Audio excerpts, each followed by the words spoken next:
teacher, quantum healing hypnosis technique practitioner level 3. And I wanted to dive into the subject of past lives and what we're finding out about them. Of course, Dolores Cannon spent most of her career really focused on tapping into past lives, researching past lives, understanding past lives. I mean, she wrote 19 books, kind of sort of associated with past lives, primarily in her early work.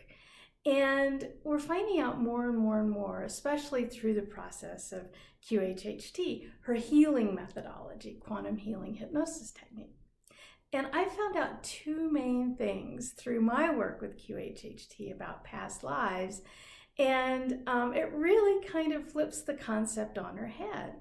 When we start asking the question, well, what about my past lives? Tell me about my past lives. I think the question can get a little nonsensical, and I'll tell you why. First thing, what we know now is that there's no such thing as time, that everything's happening right now. And so if there's no such thing as time, then how can there be a past life? There isn't. All lives are simultaneous lives. All lives are happening now. I mean, all lives are happening now. And so I really think that that's how QHHT works.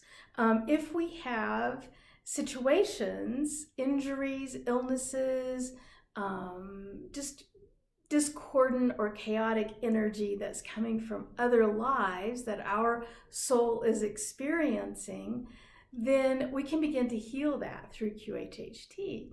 Because we're working at the soul level, because we're working with the higher self that knows everything about every life that you're experiencing now, not past, not future, not simultaneous.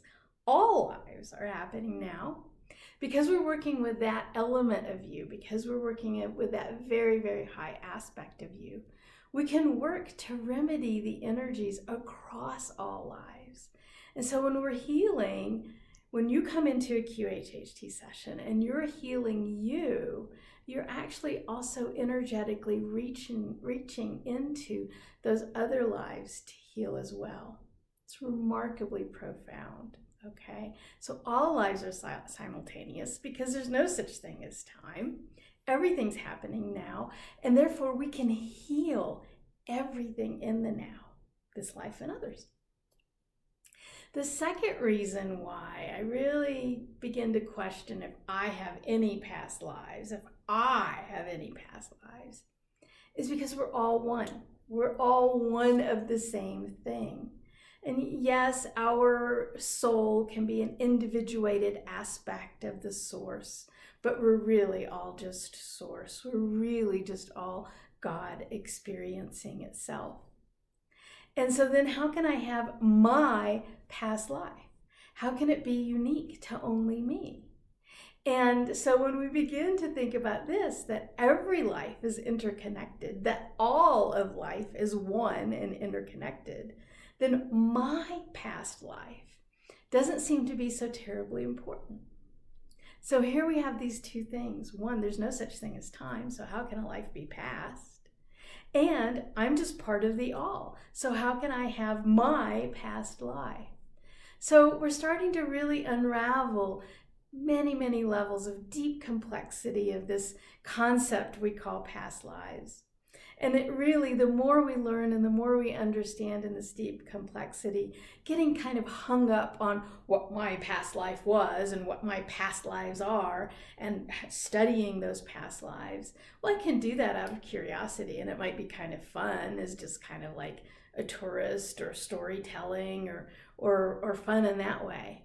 But really, when I think about healing, it kind of doesn't matter. In fact, it kind of is kind of cool in how we can heal when we're all one. And so then when I'm focused on my healing, I'm healing the one, I'm healing the all, okay? And when I focused on my healing now, I'm healing everything in the now, all the other lives that are being experienced in the now. So even though maybe the concept of past life gets disregarded a little bit, The concept of quantum healing gets magnified a lot when we begin to understand these intricacies of past lives. Thank you for listening.